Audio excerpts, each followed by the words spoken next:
المصطفى بلغ مقاصدنا واغفر لنا ما مضى يا واسع. Bismillahirrahmanirrahim. Assalamualaikum warahmatullahi wabarakatuh.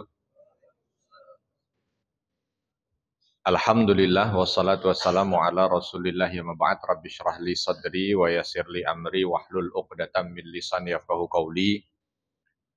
Allahumma 'allimna ma yanfa'una wanfa'na bima 'allamtana. Allahumma hdina wahdi bina waj'alna sababan wa sabilan liman ihtada.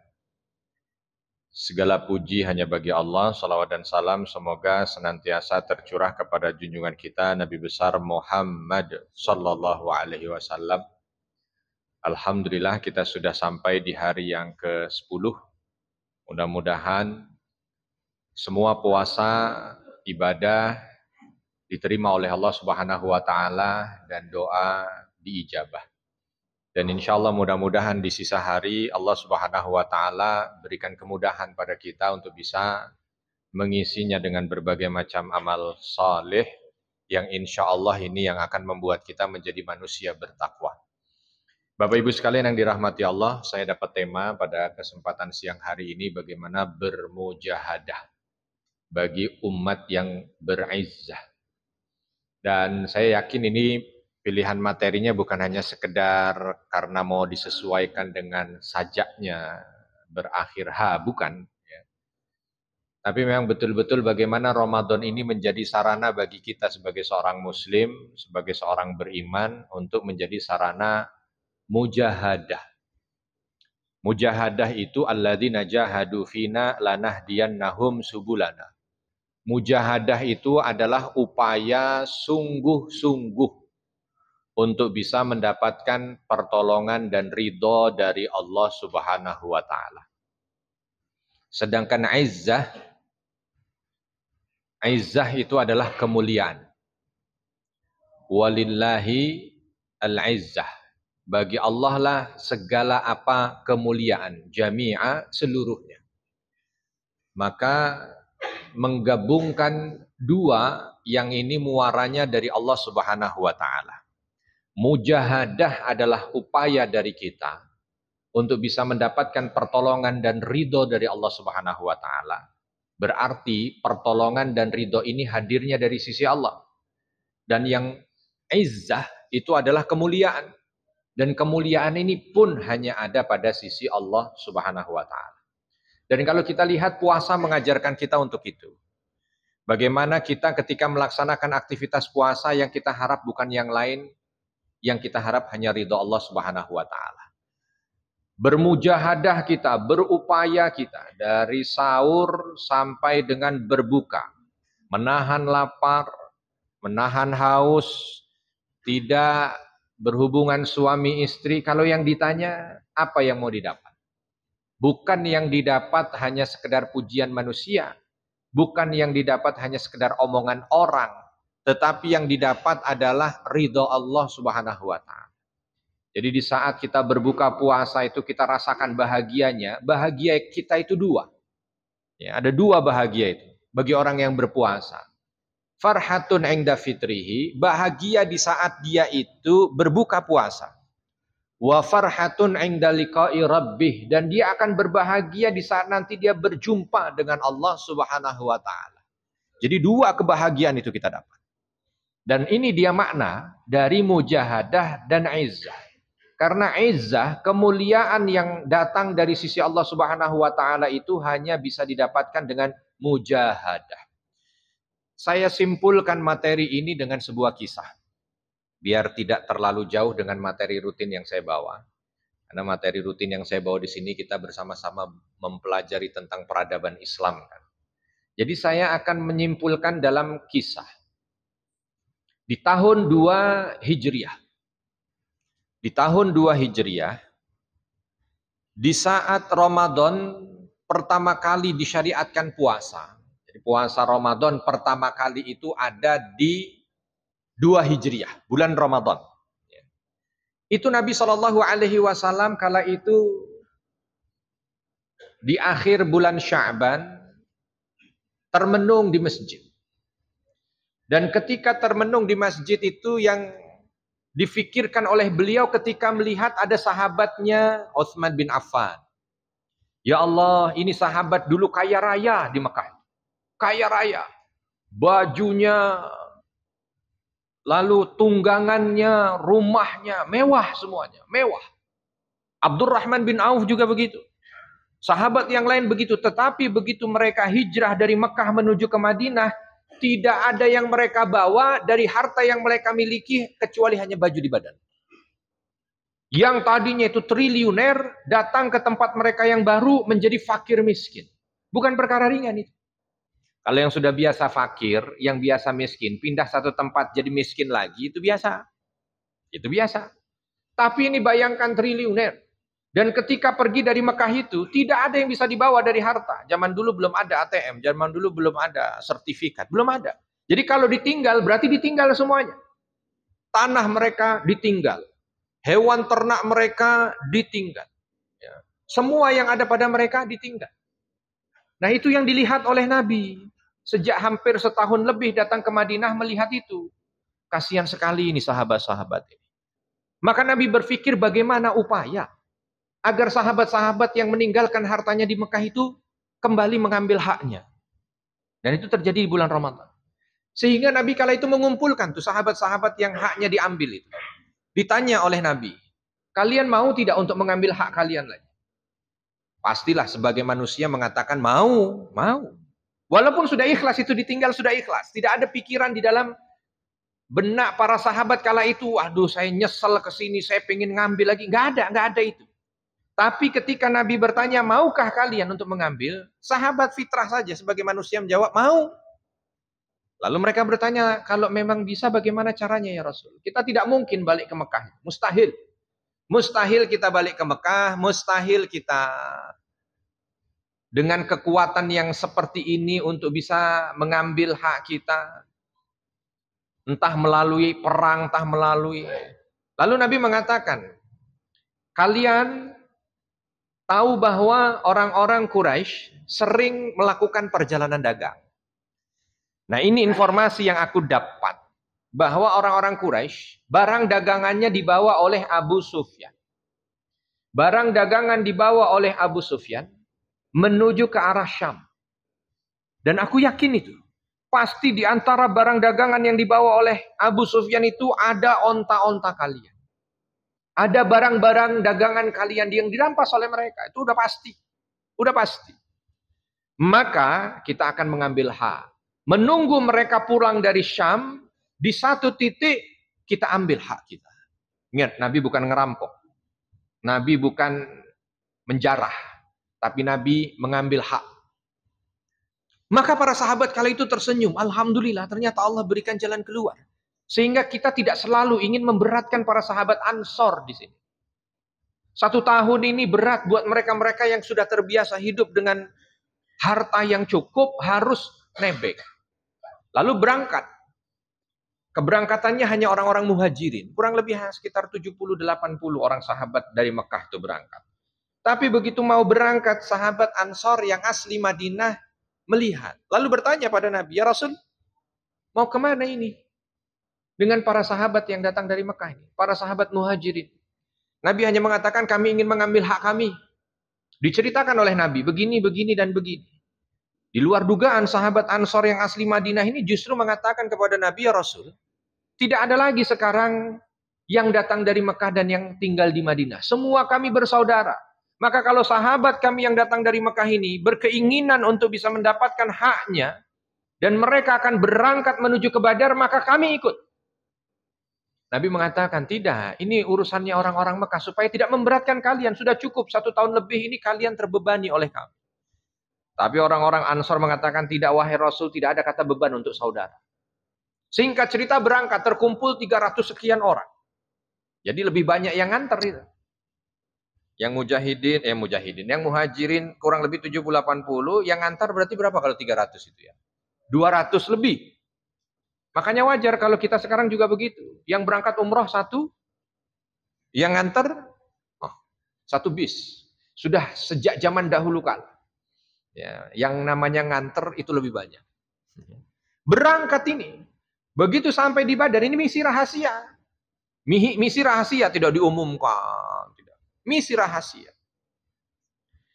Misi rahasia Nabi pencar, satu di barat, satu di timur, satu di utara, satu di selatan, menunggu berita. Lalu dikirimlah telik sandi untuk melihat kapan kira-kira datang. Dan ketika nanti sudah mendekat, strategi apa yang akan dilaksanakan sehingga nanti mereka bisa cepat mengambil hak mereka. Ditunggu sehari 2 hari, ditunggu beberapa tahun. Nggak datang itu informasi. Ternyata Abu Sufyan pun memang bukan orang yang sembrono. Setiap perjalanan selalu dikirim juga telik sandi untuk melihat kondisi jalan di depan. Nah, ketika Abu Sufyan mendekati Badar, Abu Sufyan juga nggak tahu tuh kalau di Badar itu memang ternyata Nabi SAW sudah menyiapkan strategi. Hanya seperti biasa aja, dikirim dulu telik sandinya. Coba cek, aman nggak jalan depan? Ya, karena Abu Sufyan tidak mungkin mengambil jalan Madinah. Madinah itu jalur sebenarnya, tapi nggak diambil. Ambilnya lebih ke arah barat. Jalur tengah antara Madinah dengan pantai, dengan pesisir. Ada namanya Badar. Ketika dikirim telik sandi, balik lagi laporan ini mata-mata. Aman Abu Sufyan, nggak ada masalah. Kau boleh lewat situ. Tapi nggak tahu kenapa Abu Sufyan nggak yakin. Di titik itu nggak yakin dengan mata-matanya. Malam-malam dia nyamar sendirian. Nyamar, ngecek sendiri. Ngecek masuk ke Badar, putar. Takdir Allah memang, takdir Allah. Tongkatnya yang dia gunakan untuk menjadi petunjuk jalan dia di malam hari itu, nyentuh biji korma. Biji korma, sentuh. Begitu dia lihat, ada biji korma. Diambil biji korma itu. Begitu dilihat biji korma, pucat Pak mukanya. Apa kata dia? Ini biji korma yang ditanam di Madinah. Berarti ada orang Madinah di seputaran sini. Coba bayangkan Pak, kita kalau melihat biji korma, tahu nggak biji korma dari mana? Jangan biji korma dari mana kan? Korma jenis apa aja kita nggak tahu kalau tinggal biji. Kalau masih kormanya, kita tahu. Oh, ini ajwa, kita tahu tuh. Ini mejol, ini ambar, kita tahu. Ini tinggal biji. Dikasih ini biji korma apa? Wah, nggak tahu. Jangankan biji korma yang bukan ditanam di tempat kita. Biji mangga aja nggak tahu. Ini mangga apa nih? Mangga aromanis, mangga Indramayu, mangga apa? Kita nggak tahu. Ini Abu Sufyan. Saya hanya ingin menyampaikan begini, Pak. Ini takdir Allah semuanya, bukan enggak. Coba bayangkan, Nabi SAW bukan punya keinginan buruk. Beliau hanya punya keinginan untuk mengambil haknya. Dan sampai di detik itu semuanya mulus, tidak ada masalah. Dan tadi juga sudah mulus. Andai semuanya itu dipermudah begitu ya. Ya sudahlah, Abu Sufyan ini ngikut saja mata-mata. Begitu masuk ke Badar, Nabi berhasil untuk menyergapnya dan mengambil haknya, kembali ke Madinah. Dah selesai. Tapi ternyata Allah tidak begitu. Ini musuh yang jelas musuh. Abu Sufyan kala itu belum masuk Islam. Tiba-tiba tongkatnya di malam hari.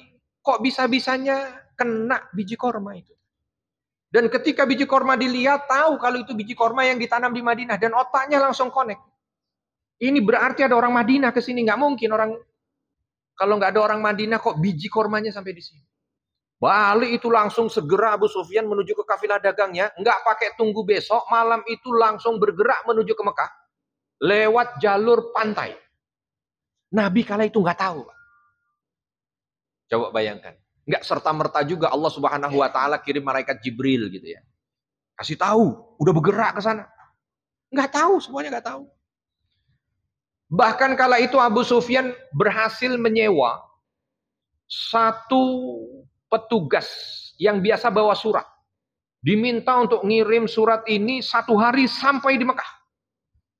Kasih tahu kepada Abu Jahal dan orang-orang yang ada di sana semuanya bahwa Muhammad dengan sahabat-sahabatnya ini menghadang barang dagangan mereka di Badar. Maka mereka harus segera untuk mengumpulkan kekuatan besar dan menyerang Muhammad. Kalau enggak, maka barang dagangan kalian akan diambil oleh Muhammad. Ngebut ini orang. Yang biasa kalau dengan kuda itu 4 hari. Dia tembus 1 hari. Nggak tahu kecepatannya berapa kilometer per jam. Sampai begitu masuk Mekah kebablasan, susah ngerem. Ini bukan komedian, memang begitu. Sampai membuat orang-orang yang ada di Mekah itu bukan mengecam, menghujat dia. Ya bahasa kita ngebut amat, gitu ya. Tapi sampai kebablas tuh nggak pakai apa, dengan pakaian compang-camping dia langsung menuju ke Ka'bah teriak-teriak. Wahai orang-orang Quraisy, ketahuilah surat aku bawa dari Abu Sufyan, dia minta pertolongan kalian sebab Muhammad dan teman-temannya ingin mengambil barang dagangan kalian. Gempar Makkah. Langsung dikumpulkan dalam waktu singkat, terkumpul. Panjang ceritanya, nggak detail saya ceritakan. Tapi intinya berangkat ini jumlah besar pasukan menuju ke Badar. Nggak ketemu antara Abu Sufyan karena Abu Sufyan terus menyusur pantai. Ini berjalan menuju jalur tengah menuju ke Badar, nggak ketemu. Di tengah jalan pasukan yang sudah jumlah besar ini baru dengar berita bahwa barang dagangan mereka selamat. Barang dagangan mereka selamat, ya, sampai di Mekah. Tapi yang ini sudah di tengah jalan menuju ke Badar. Yang di Badar Nabi SAW dengan 300 sahabat ini belum dapat informasi. Yang ditunggu oleh Nabi masih Abu Sufyan. Kok belum datang? Belum datang. Dulu belum ada aplikasi untuk bisa Sherlock. Ya, kondisi terkini Abu Sufyan di mana nggak ada. Jadi semuanya masih menunggu. Nabi menunggu. Pasukan Quraisy ini dari Mekah sudah dengan amarahnya kepada Nabi karena dapat informasi dari Abu Sufyan akan mengambil barang dagangan mereka. Abu Sufyan dengan takutnya lewat pesisir pantai. Nah, satu-satu nih, Abu Sufyan sampai Mekah. Begitu sampai Mekah, dikirim surat kepada pasukan yang besar ini. Pasukan besar ini ketika terima surat, maka mereka hilang satu masalah. Tapi pecah di antara mereka. Mau berangkat, tetap harus mengambil tindakan untuk Muhammad, supaya tidak bikin masalah di kedepan hari. Sebab kalau nggak diselesaikan, berarti besok akan terulang lagi masalah ini. Kafilah dagang Quraisy bolak-balik tiap tahun. Kalau nggak diselesaikan, pasti akan bikin masalah lagi. Tapi yang setengah mengatakan, yang penting sekarang sudah enggak. Kita pulang aja, rame nih. Pulang memang sebahagian kecil, tapi yang sebahagian besar menuju ke Badar. Nabi di Badar masih belum tahu. Ketika pasukan besar ini mendekat ke Badar, baru Nabi dapat informasi dari telik sandi bahwa ternyata pasukan Quraisy datang dengan jumlah besar. Kaget luar biasa Nabi dan para sahabat. Sebab yang dinanti bukan pasukan besar itu. Yang dinanti kafilah dagang. Maka kala itu Nabi 300 orang sahabat ini tidak bawa pakaian perang atau tidak bawa senjata perang dengan kemampuan yang mumpuni. Sebab pikirannya 300 orang ini hanya menghadapi 50 orang. Kafilah dagang itu entah 1000 onta, entah berapa onta. Paling banyak 50 yang bawa. Paling banyak 50 yang bawa. Jadi untuk 300 melawan 50 cukup. Tapi ternyata berubah. Yang datang dalam jumlah besar yang kala itu belum diketahui berapa jumlahnya. Sampai ketika mendapat berita itu, Nabi pun langsung siap siaga berubah. Kondisi genting yang tadi seolah di atas angin, langsung semuanya ya berubah gitu. Maka Nabi kala itu langsung mengumpulkan para sahabat-sahabat senior, bagaimana? Kita pulang atau kita di sini? Tapi kalaupun kita pulang, kata sahabat yang lain, mereka akan mengejar menuju ke Madinah. Maka lebih baik diselesaikan di sini. Masalahnya kalau diselesaikan di sini, kita tidak tahu jumlah mereka berapa dan bagaimana kemampuan perang mereka. Sedangkan kita memang membawa alat ala kadarnya. Sehingga Nabi memutuskan kali itu untuk mengetahui dulu jumlah mereka. Ya, dicek, susah untuk mengetahui jumlahnya. Akhirnya Nabi punya satu ide. Coba culik kokinya. Kokinya yang diculik. Dari koki itu nanti ketahuan jumlahnya berapa. Diculik Pak kokinya. Ditanya, berapa jumlahnya? Enggak tahu. Kokinya juga enggak tahu. Terus kata Nabi, kamu sehari masak berapa onta?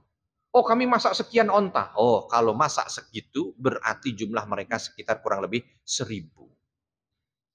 Makanya kalau mau tanya jumlah peserta pengajian berapa, Pak? Tanya seksi konsumsi. Ya. Itu seksi konsumsi pasti tahu, sebab dia yang menyediakan kotak snack. Berapa yang hadir? 500 kotak snack, nyisa 40. Ah, itu berarti langsung, gak usah pakai dihitung satu-satu. Udah ketahuan kurang lebih yang hadir 460 orang. Nah, ini strateginya Nabi, yang diculik koki. Begitu dapat suruh pulang. Dah.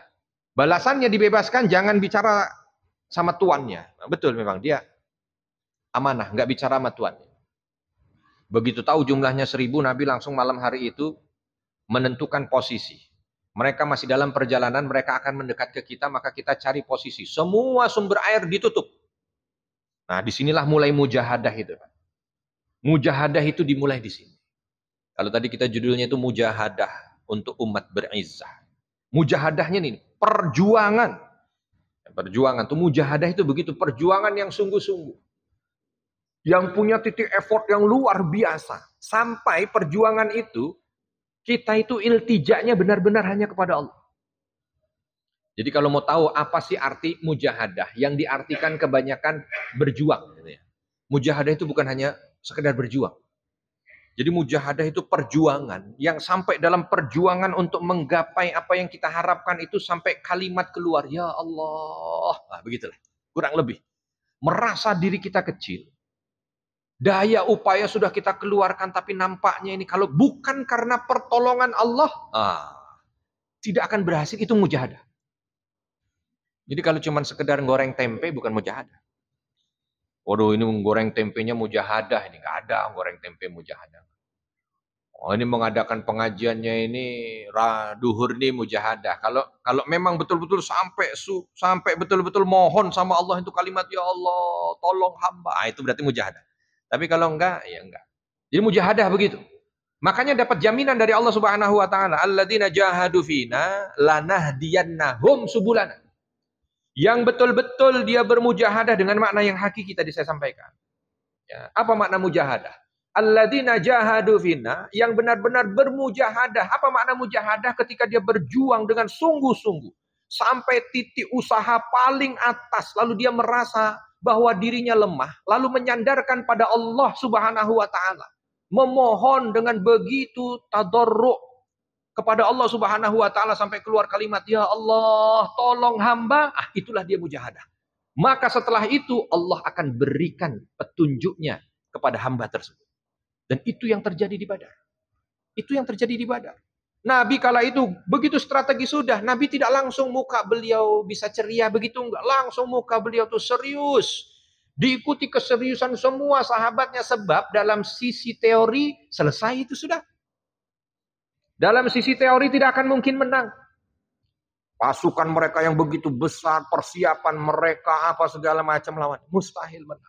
Maka Nabi tidak malam hari sebelum perang Badar di bulan Ramadan itu, Nabi hanya mengangkat kedua tangannya menghiasi malam itu dengan doa sampai meneteskan air mata. Dan para sahabat kala itu melihat apa yang terjadi pada Nabi Muhammad SAW. Seolah memang besok itu adalah hari pertaruhan. Hari pertaruhan. Seolah di antara mereka sampai ada yang tidak kuat hatinya melihat doa Nabi yang sampai seperti itu. Merasa apakah besok adalah akhir dari segalanya. Sampai seperti itu. Lalu di sholat subuh Nabi luruskan itu pasukan. Sebelum sholat subuh Nabi sampai berwasiat. Nabi menyampaikan segala perkataan yang seolah itu adalah pertemuan terakhir. Pertemuan terakhir.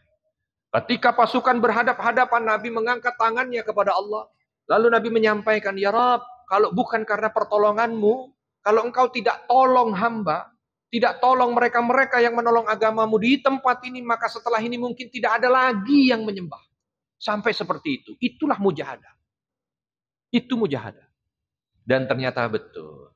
Mulai dari detik itu, pertolongan demi pertolongan hadir. Detik-detik pertarungan, detik-detik pertempurannya, awal pasukan sudah berhadap-hadapan, wah, orang kafir Quraisy langsung merasa di atas angin. Karena langsung kelihatan itu jumlah musuh berapa kelihatan. Wah, ternyata cuma segitu, kata orang kafir Quraisy begitu. Ternyata cuma segitu. Sedangkan mereka melihat dengan jumlah mereka yang banyak, besar, tentara mereka yang lengkap senjata, semuanya. Maka langsung dibikin lawan tanding. Utbah maju, anaknya maju, sepupunya maju dari golongan orang-orang kafir Quraisy. Maka kala itu diutuslah oleh Nabi SAW orang-orang dari Madinah, karena orang-orang dari Madinah, sahabat-sahabat Ansor yang mau, biar kami yang menghadapi mereka ya Rasul. Baik kalau begitu. Tapi begitu sahabat-sahabat yang dari Madinah ini maju, ini Gerombolan Quraisy ini bilang, saya nggak ada urusan dengan kamu. Siapa kamu? Saya nggak ada urusan. Saya mau yang orang dari Mekah. Akhirnya oleh Nabi diminta Hamzah, Ali untuk maju menghadapi mereka. Lawan tanding dulu seperti biasa. Zaman dulu begitu. Pertolongan pertama hadir di sini. Sebab apa? Dua petinggi kafir Quraisy mati di tempat. Langsung tuh mulai bergejolak. Langsung mulai bergejolak. Padahal Ali radhiyallahu anhu kala itu masih newcomer. Sebagai petarung walaupun handal tapi masih pendatang baru. Ini 3 pendekar Quraisy yang diutus ini sudah kelasnya dunia. Tapi dengan izin Allah mampu untuk bisa bertanding dan membunuh orang-orang kafir Quraisy itu. Pertarungan berikutnya udah mulai itu. Dari sisi kekuatan seolah walaupun jumlah kalah tapi semangat naik. Bertarung. Begitu bertarung di luar dugaan. Kenapa? Karena begitu bertarung Allah Subhanahu wa taala kirimkan malaikat untuk hadir di medan Badar. Maka orang-orang kafir Quraisy, nanti pengakuannya setelah mereka masuk Islam. Orang-orang kafir Quraisy bertanya, berapa sebenarnya jumlah kalian waktu perang Badar itu? Ya. Disampaikan jumlah kami sekian. Mustahil jumlah kalian segitu. Sebab di saat perang Badar itu kami lihat dari balik gunung. Itu ribuan pasukan berkuda dengan kuda putih mereka. Dan pakaian putih mereka itu berangsur-angsur seperti gelombang lautan yang datang. Makanya para sahabat, justru di situ pun kami heran. Sebab belum kami ini gerakan pedang, kepala kalian sudah tumbang. Karena apa? Ternyata disitulah Allah Subhanahu wa taala turunkan pertolongannya. Bahkan di saat itu terlihat sekali kondisi di mana Allah Subhanahu wa taala turunkan ketenangan kepada kaum muslim. Walaupun dalam kondisi seperti itu, sebab karena malamnya itu, Pak, kaum muslimin sampai tidak tidur dalam tahajud mereka, mungkin dalam sholat mereka, mungkin dalam doa mereka, sebab mereka itu betul-betul ingin menyandarkan semuanya kepada Allah. Sehingga mereka tidak tidur. Nah, kalau tidak tidur malamnya, otomatis siangnya ngantuk. Dan ternyata ngantuknya ini itu menjadi penenang. Ya. Makanya yang ngantuk-ngantuk saat pengajian itu rahmat dari Allah. Ya, Allah turunkan sakinah fi qulubihim. Ya, Allah turunkan ketenangan dalam hatinya. Sesaat lupa segalanya. Ya, damai hidupnya. Hutang lupa. Cicilan lupa. Bon beli baju baru lebaran lupa. Karena begitu Nabi dan para sahabat itu. Jadi di antara peperangan yang ada sedikit ngantuknya justru membuat mereka. Nah, orang-orang kafir Quraisy yang masih dalam kondisi jahiliyah mereka, sebelum mereka perang itu mereka menenggak arak mereka justru mereka dalam posisi kalut. Sehingga mereka itu seperti nggak punya pimpinan, nggak punya arah, mati, banyak yang mati di situ. Abu Jahal mati, ini mati, segala macam mati. Dan akhirnya peperangan singkat itu dimenangkan oleh kaum muslimin. Dan selesai dari peperangan yang didapatkan izzah, kemuliaan yang datang dari Allah. Sebab setelah itu seantero Arab mulai berubah tuh berita. Ya, karena kala itu ada yang live mungkin ya untuk menyiarkan peperangan itu, begitu dimenangkan oleh kaum muslimin berubah esok harinya berita bahwa eksistensi kaum muslimin itu tidak bisa dinafikan. Sebab mereka diceritakan tuh dari awal dalam kondisi yang bukan ingin perang, jumlah hanya sekian, menghadapi 1000 orang Quraisy dengan senjata lengkap. Ketika hadir di medan perang, yang menang adalah pengikut Muhammad. Mulai beritanya, harum nama kaum muslim. Izzah dimiliki. Datang ke Madinah, pulang, makin-makin. Yang tadinya mencoba untuk memusuhi Nabi, yang tadinya mencoba untuk jauh dari Nabi, yang tadinya semuanya pun langsung, ini adalah pintu pertama bagaimana Islam diakui oleh Arab. Dan itu mujahadah di bulan Ramadan. Nanti ada pintu berikutnya, Islam diakui oleh dunia. dalam Fathu Mekah. Kurang lebih sekitar 6 tahun setelah itu. Dan itu pun terjadi di bulan Ramadan. Maka bismillah, mudah-mudahan kita semua termasuk orang-orang yang dimudahkan oleh Allah Subhanahu wa taala untuk mengambil pelajaran dari Ramadan kita. Sehingga Ramadan ini menjadi sarana kita untuk punya rasa mujahadah. Yang bukan hanya sekedar berjuang, bukan. Mujahadah bukan diartikan hanya sekedar usaha, bukan. Mujahadah dengan ikhtiar jauh bedanya, jauh. Makanya yang mendapatkan jaminan untuk mendapat petunjuk dari Allah itu bukan yang berikhtiar semata, bukan, tapi yang bermujahadah.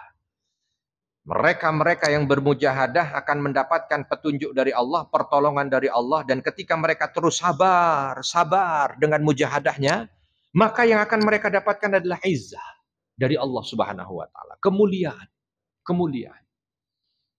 kemuliaan yang akan Allah sematkan kepada mereka-mereka hamba-hamba Allah yang bertakwa, yang bermujahadah. Memang kita dalam Ramadan ini walaupun tidak sampailah titik pertaruhan nyawa dan harta, tapi minimal ada nilai mujahadah kita di situ. Bagaimana kita diminta untuk menahan lapar, haus, diminta untuk memanfaatkan waktu dengan beribadah, punya target, untuk bisa terselesaikan target itu sehingga nanti ditutup di akhir dengan Idul Fitri. Maka bismillah, mudah-mudahan semua mujahadah kita diterima oleh Allah Subhanahu wa taala, dan insyaallah di hari yang fitri itu kita pun mendapatkan izzah dan kemuliaan dari Allah Subhanahu wa taala. Baik, saya kira cukup sekian. Mungkin menjelang 3 menit jam 1, kalau ada pertanyaan dipersilahkan. Sekarang apabila ada pertanyaan dari Ibu.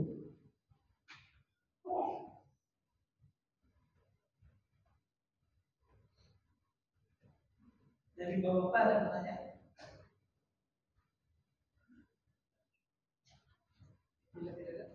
Baik, kalau tidak ada kita tutup dengan doa. Mudah-mudahan semua dalam kondisi baik, mendapatkan hidayah dan inayah dari Allah Subhanahu wa taala. Alhamdulillahirabbil alamin, hamdan syakirin, hamdan na'imin, hamdan yuwafi ni'amahu wa yukafi mazidah. Rabbana lakal hamdu kama yanbaghi li jalali wajhikal karimi wa 'azimi sultanik. Allahumma ighfir lil mu'minina wal mu'minat wal muslimina wal muslimat al ahya'i minhum wal amwat. Innaka sami'un qaribun mujibu da'wati ya qadiyal hajat. Rabbana dhalamna anfusana wa illam taghfir lana wa tarhamna lanakunanna minal khasirin. Allahumma inna nas'alukal huda wat tuqa wal afafa wal ghina. Allahumma a'inna 'ala dzikrika wa syukrika wa husni ibadatik. Allahumma ansur ikhwanana al-mustada'afina fi kulli makan. Allahumma ansur ikhwanana al-mustada'afina fi kulli zaman. Allahumma ansur ikhwanana al-mustada'afina fi Gazzah, fi Palestin ya rabbal alamin. Allahumma inna nas'aluka husnal khatimah. Rabbana ighfir lana wa liwalidina warhamhum kama rabbawna shighara. Rabbana atina fid dunya hasanah wa fil akhirati hasanah wa qina adzabannar. Wa sallallahu wa sallama ala nabiyyina Muhammad walhamdulillahi rabbil alamin. Assalamualaikum warahmatullahi wabarakatuh. Ya Rabbi bil Mustafa balligh maqasidana waghfir lana ma madha ya wasi'al karam.